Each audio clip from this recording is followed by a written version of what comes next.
So these very close contacts and relations are testament to our cordial, deep, long bilateral relations, our excellent bilateral relations. I'm here today as part of my Western Balkan tour, ahead of the Thessaloniki summit of the Southeast Europe cooperation process, which takes place next week. A summit almost 20 years after the Thessaloniki summit, during which Greece launched the agenda for the Western Balkans. And this is the key message I'm conveying to all my interlocutors, that the future of the Western Balkans is in the European Union. I have to be honest with you. I understand that there is fatigue. I understand that there is frustration about this very slow pace of the accession process of the Western Balkans, and that applies also to Serbia, our dear friendly nation. But let me also be clear, we believe that this is the only road for peace, stability and prosperity for our region. And I have to say that the region has to stay away from false promises, and we have to address the issue of revisionist powers that want to turn the clock of our region back in order to revive old empires and try to redraw the map of the Balkans, and we cannot allow this to happen. And in this regard, I would like to make 3 points. First, Greece is here to provide support, both political, but if needed also technical, in order to bring Serbia even closer to the European Union and eventually in the European Union. It is through the continuation of the accession negotiations, and we always preach, either here or in Brussels or everywhere, that Serbia is a key partner of the European Union. We appreciate your efforts for reforms, and we call you to continue progress in the fundamental fields of the European acquis, as well as to align with the European Union's foreign policy decisions.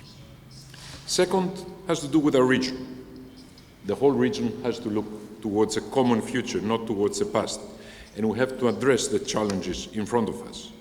And in this regard, we discussed today many things. We discussed the open Balkans. It's something that interests us. As I have to tell you, I discussed that with Prime Minister Rama also in Tirana a few days ago, and we're looking very carefully at it.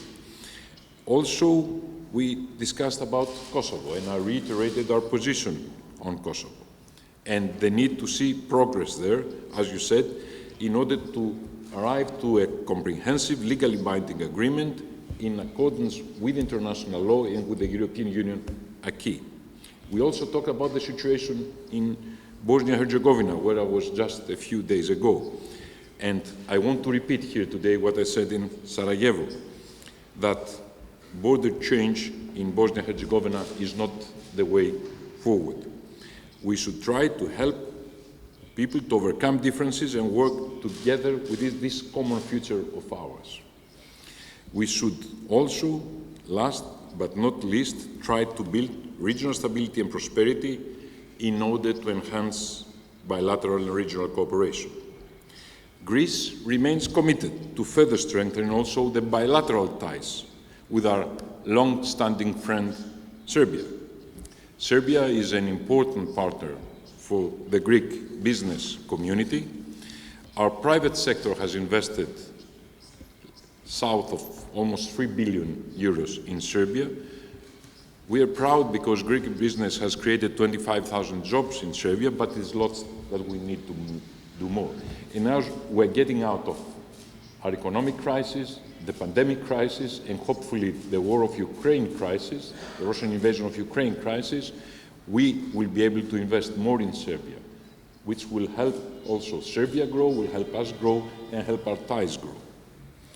Also, we welcome the intention of Serbia to open a tourist office in Athens, and the fact that Greece remains one of the main tourists, if not the main tourist destination for Serbs, and that applies also for my home island, Corfu, which I know how close is to the Serbian heart.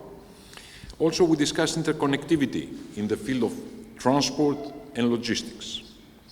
We discussed about the Pan-European Corridor X and the rail connection, Piraeus, Skopje, Belgrade, Central Europe. Energy cooperation, you touched upon it, is another issue where there are prospects for our region. The inauguration of the floating storage regasification unit, the FSRU in Alexandroupolis, where President Vučić attended, is a major step towards regional energy cooperation. Our military cooperation is also mutually beneficial, and we discussed also today how we can further cooperate in international bodies. And I have to thank you publicly for your support for our bid for election to the United Nations Security Council. Thank you so much. We also discussed prospects about multilateral schemes format, which, as you said, would include Cyprus, but also other countries in the region, North Macedonia. And I have to say that could be a way to foster closer relations. And I briefed you on the unprecedented escalation we are facing on revisionist rhetoric and threats emanating from our neighbors, Turkey. And I underlined the qualitative difference, since Turkey has publicly and repeatedly stated that it wants to cut all ties with Greece. And also Turkey is openly questioning Greek sovereignty on the Aegean Islands, making baseless allegations.